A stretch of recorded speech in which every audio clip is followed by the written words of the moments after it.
Hi friends, ಎಲ್ಲರಿಗೂ men's kitchen Kannada ಚಾನಲ್ಗೆ welcome.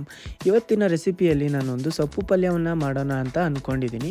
ಇದು ಹರಿವೆ ಸೊಪ್ಪನ್ನು ತೊಗೊಂಡಿದ್ದೀನಿ. ಹರಿವೆ ಸೊಪ್ಪು ಅಂತ ಹೇಳಿದ್ರೆ ನಿಮಗೆ ಕೀರೆ ಸೊಪ್ಪು ಅಂತ ಹೇಳ್ತಾರೆ. ನಮ್ಮ ಸೈಡ್ ಕೀರೆ ಸೊಪ್ಪು ಅಂತ ಹೇಳ್ತಾರೆ, ಬಟ್ ನಾರ್ಮಲ್ ಆಗಿ ಇದನ್ನು ಹರಿವೆ ಸೊಪ್ಪು ಅಂತ ಹೇಳ್ತಾರೆ. ಇದನ್ನ ತುಂಬ ಈಸಿಯಾಗಿ ಮಾಡೋದು. ಹಾಗಿದ್ರೆ ಬನ್ನಿ ಹೇಗೆ ಮಾಡೋದು ನೋಡೋಣ. ಮೊದಲಿಗೆ ಒಂದು ಕಡಾಯಿನ ಬಿಸಿ ಮಾಡಿಕೊಂಡು ಒಂದು 3ರಿಂದ 4 ಟೇಬಲ್ ಸ್ಪೂನಷ್ಟು ಎಣ್ಣೆನ ಹಾಕ್ಕೊಳ್ಳೋಣ. ಎಣ್ಣೆ ಸ್ವಲ್ಪ ಬಿಸಿಯಾದ ನಂತರ ಇದಕ್ಕೆ ಅರ್ಧ ಟೇಬಲ್ ಸ್ಪೂನಷ್ಟು ಜೀರಿಗೆನ ಹಾಕ್ಕೊಳ್ತಾ ಇದ್ದೀನಿ. ಜೊತೆಗೆ 5ರಿಂದ 6 ಎಸಳು ಬೆಳ್ಳುಳ್ಳಿನ ಹಾಕ್ಕೊಳ್ತಾ ಇದ್ದೀನಿ. ಬೆಳ್ಳುಳ್ಳಿನ ನೀವೇನು ಮಾಡಬೇಕಂದ್ರೆ ಚಿಕ್ಕದಾಗಿ ಕಟ್ ಮಾಡಿಬಿಟ್ಟು ಕಲ್ಲಲ್ಲಿ ಜಜ್ಕೋಬೇಕಾಗುತ್ತೆ. ಜಜ್ಕೊಳ್ಳೋದ್ರಿಂದ ಏನಾಗುತ್ತೆ ಅಂದರೆ ಅದು ಫ್ಲೇವರ್ ಚೆನ್ನಾಗಿ ಬರುತ್ತೆ. ಹಾಗೆ ಇವಾಗ ಇದಕ್ಕೆ ಒಂದು 6 ಹಸಿರು ಮೆಣಸಿನಕಾಯಿನ ಆ್ಯಡ್ ಮಾಡ್ಕೊಳ್ಳೋಣ. ಸ್ವಲ್ಪ ಖಾರ ಇಷ್ಟಪಡೋರಾದರೆ 1-2 ಜಾಸ್ತಿ ಮಾಡ್ಕೊಳ್ಳಿ ಅಷ್ಟೇ. ಜೊತೆಗೆ ಇವಾಗ ಇದಕ್ಕೆ ಒಂದು ಮೀಡಿಯಮ್ ಸೈಜ್ ಈರುಳ್ಳಿನ ಕಟ್ ಮಾಡಿ ಹಾಕ್ಕೊಳ್ತಾ ಇದ್ದೀನಿ. ಈರುಳ್ಳಿನ ಹಾಕ್ಕೊಂಡು ಇದನ್ನ ಚೆನ್ನಾಗಿ ಫ್ರೈ ಆಗಲಿಕ್ಕೆ ಬಿಡಬೇಕಾಗುತ್ತೆ. ಇವಾಗಿಂದ ಚೆನ್ನಾಗಿ ಮಿಕ್ಸ್ ಮಾಡ್ಕೊಳ್ಳೋಣ. ನೋಡಿ, ಇವಾಗ ಈರುಳ್ಳಿ ಫ್ರೈ ಆಗೋ ಟೈಮಲ್ಲೇ ಇದಕ್ಕೆ ಒಂದು 1/4 ಟೇಬಲ್ ಸ್ಪೂನಷ್ಟು ಉಪ್ಪನ್ನ ಹಾಕ್ಕೊಳ್ತಾ ಇದ್ದೀನಿ. ಉಪ್ಪನ್ನ ಹಾಕೋದ್ರಿಂದ ಇದು ಸ್ವಲ್ಪ ಬೇಗ ಬೇಯೋದಕ್ಕೆ ಹೆಲ್ಪ್ ಮಾಡುತ್ತೆ. ಹಾಗೆ ಇವಾಗ ಒಂದು 1/4 ಟೇಬಲ್ ಸ್ಪೂನಷ್ಟು ಅರಿಶಿಣ ಹಾಕ್ಕೊಳ್ತಾ ಇದ್ದೀನಿ. ಅರಿಶಿಣನ ಹಾಕ್ಕೊಂಡು ಇದನ್ನ ಚೆನ್ನಾಗಿ ಮಿಕ್ಸ್ ಮಾಡ್ಕೊಳ್ಳೋಣ. ಚೆನ್ನಾಗಿ ಮಿಕ್ಸ್ ಮಾಡಿಕೊಂಡು ಈರುಳ್ಳಿ ಸ್ವಲ್ಪ ಬ್ರೌನ್ ಆಗೋ ತನಕ ಇದನ್ನ ಹುರ್ಕೊಳ್ಬೇಕಾಗುತ್ತೆ. ಈರುಳ್ಳಿ ಸ್ವಲ್ಪ ಬ್ರೌನ್ ಕಲರ್ಗೆ ತಿರುಗೋದನ್ನ ನೋಡ್ತಾ ಇದ್ದೀರಾ. ನಾನಿಲ್ಲಿ ಚಿಕ್ಕದಾಗಿ ನೋಡಿ ಯಾವ ರೀತಿ ಕಟ್ ಮಾಡ್ಕೊಂಡಿದ್ದೀನಿ ಅಂತ. ಇದೇ ರೀತಿ ಕಟ್ ಮಾಡ್ಕೋಬೇಕು ಅಂತ ಏನಿಲ್ಲ, ಸ್ವಲ್ಪ ದೊಡ್ಡದಾಗಿ ಕೂಡ ಕಟ್ ಮಾಡ್ಕೋಬೋದು. ನಾನಿಲ್ಲಿ 1 ಕಟ್ ಆಗುವಷ್ಟು ಕೀರೆ ಸೊಪ್ಪನ್ನ ತೊಗೊಂಡಿದ್ದೀನಿ. ಹಾಗೆ ನಮ್ಮ ಕಡೆ ಇದನ್ನ ಕೀರೆ ಸೊಪ್ಪು ಅಂತ ಕರೀತಾರೆ, ಕೆಲವೊಂದು ಕಡೆ ಹರಿವೆ ಸೊಪ್ಪು ಅಂತಲೂ ಕರೀತಾರೆ. ನಿಮ್ಮ ಸೈಡ್ ಯಾವ ಥರ ಕರೀತಾರೆ ಅಂತ ನಮ್ಮ ಕಮೆಂಟ್ ಬಾಕ್ಸ್ನಲ್ಲಿ ತಿಳಿಸಿ. ಇವಾಗ ತೊಗೊಂಡಿರುವಂಥ ಸೊಪ್ಪನ್ನೆಲ್ಲ ಹಾಕ್ಕೊಂಡು ಇದನ್ನ ಚೆನ್ನಾಗಿ ಮಿಕ್ಸ್ ಮಾಡ್ಕೊಳ್ಳೋಣ. ಮಿಕ್ಸ್ ಮಾಡ್ಕೊಂಡು ಏನು ಮಾಡಬೇಕಂದ್ರೆ ಇದಕ್ಕೆ ನೀರು ಆ್ಯಡ್ ಮಾಡೋ ಅವಶ್ಯಕತೆ ಇರಲ್ಲ, ಯಾಕಂದರೆ ಸೊಪ್ಪಲ್ಲೇ ಆಲ್ರೆಡಿ ನೀರು ಬಿಡುತ್ತೆ. ಸೊ ಇವಾಗ ಇದಕ್ಕೆ ಒಂದು ಸ್ಪೂನಷ್ಟು ಉಪ್ಪನ್ನ ಹಾಕ್ಕೊಳ್ಳೋಣ. ಉಪ್ಪನ್ನ ನೀವು ಚೆಕ್ ಮಾಡಿ ಹಾಕ್ಕೊಳ್ಬೇಕಾಗುತ್ತೆ, ಯಾಕಂದರೆ ಸೊಪ್ಪಲ್ಲಿ ಬೇಗ ಉಪ್ಪು ಹೀರ್ಕೊಳ್ಬಿಡುತ್ತೆ.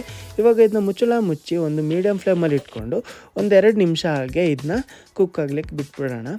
1-2 ನಿಮಿಷ ಆದಮೇಲೆ ಮುಚ್ಚಳ ತೆಗೆದು ನೋಡ್ತಾ ಇದ್ದೀನಿ. ನೋಡ್ತಿರ್ಬೋದು ನೀರು ಬಿಟ್ಕೊಂಡಿದೆ. ಇವಾಗ ಇದನ್ನ ಚೆನ್ನಾಗಿ ಮಿಕ್ಸ್ ಮಾಡ್ಕೊಳ್ಳೋಣ. ಮಿಕ್ಸ್ ಮಾಡಿಕೊಂಡು ಮತ್ತು ಇನ್ನೊಂದೇನು ಅಂದರೆ ನೀವು ಸೊಪ್ಪನ್ನ ಜಾಸ್ತಿ ಬೇಯಿಸ್ಕೊಳ್ಳೋ ಅವಶ್ಯಕತೆ ಇರಲ್ಲ.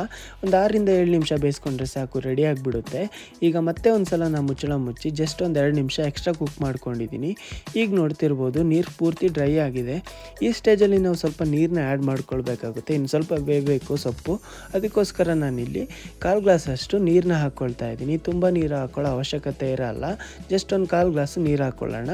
ಒಂದು 1/4 ಕಪ್ಪಷ್ಟು ನೀರು ಹಾಕ್ಕೊಂಡಾದ್ಮೇಲೆ ನೀರು ಸ್ವಲ್ಪ ಡ್ರೈ ಆಗ್ಲಿಕ್ಕೆ ಬಿಡಬೇಕಾಗುತ್ತೆ. ಇದನ್ನ ಇವಾಗ ಚೆನ್ನಾಗಿ ಮಿಕ್ಸ್ ಮಾಡ್ಕೊಳ್ಳೋಣ. ನೀವು ಜಾಸ್ತಿ ಏನು ಕುಕ್ ಮಾಡೋದು ಬೇಕಾಗಿಲ್ಲ, ಜಸ್ಟ್ ಒಂದು 3ರಿಂದ 4 ನಿಮಿಷ ಇದು ಕುಕ್ ಆದರೆ ಸಾಕು. ನೀರು ಕೂಡ ಚೆನ್ನಾಗಿ ಡ್ರೈ ಆಗುತ್ತೆ, ಹಾಗೆ ಸೊಪ್ಪು ಕೂಡ ನೀಟಾಗಿ ಬೆಂದ್ಬಿಡುತ್ತೆ. ಇವಾಗ ಇದು ಮುಚ್ಚಿ ಒಂದು 3ರಿಂದ 4 ನಿಮಿಷ ಮೀಡಿಯಮ್ ಫ್ಲೇಮಲ್ಲಿ ಇಟ್ಕೊಂಡೆ ಬೇಯಿಸ್ಕೊಂಡಿದ್ದೀನಿ.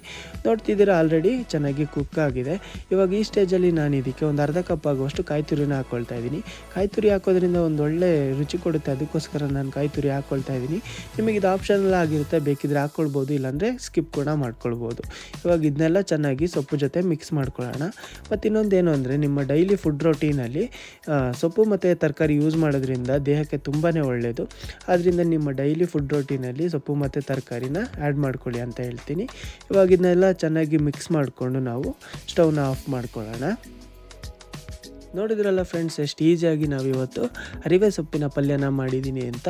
ನೀವು ಕೂಡ ಒಂದು ಸಲ ನಿಮ್ಮ ಮನೇಲಿ ಈ ಸೊಪ್ಪು ಪಲ್ಯನ ಟ್ರೈ ಮಾಡಿ, ಹಾಗೆ ಹೇಗಿತ್ತು ಅಂತ ನಮ್ಮ ಕಮೆಂಟ್ ಬಾಕ್ಸ್ನಲ್ಲಿ ತಿಳಿಸಿ. ನಮ್ಮ ವಿಡಿಯೋ ಇಷ್ಟ ಆಗಿದ್ರೆ ವಿಡಿಯೋನ ಲೈಕ್ ಮಾಡಿ, ಹಾಗೆ ಚಾನಲ್ನ ಸಬ್ಸ್ಕ್ರೈಬ್ ಮಾಡ್ಕೊಳ್ಳಿ ಅಂತ ಹೇಳ್ತಾ ವಿಡಿಯೋ ನೋಡಿದ್ದಕ್ಕಾಗಿ ಎಲ್ಲರಿಗೂ ಧನ್ಯವಾದಗಳು.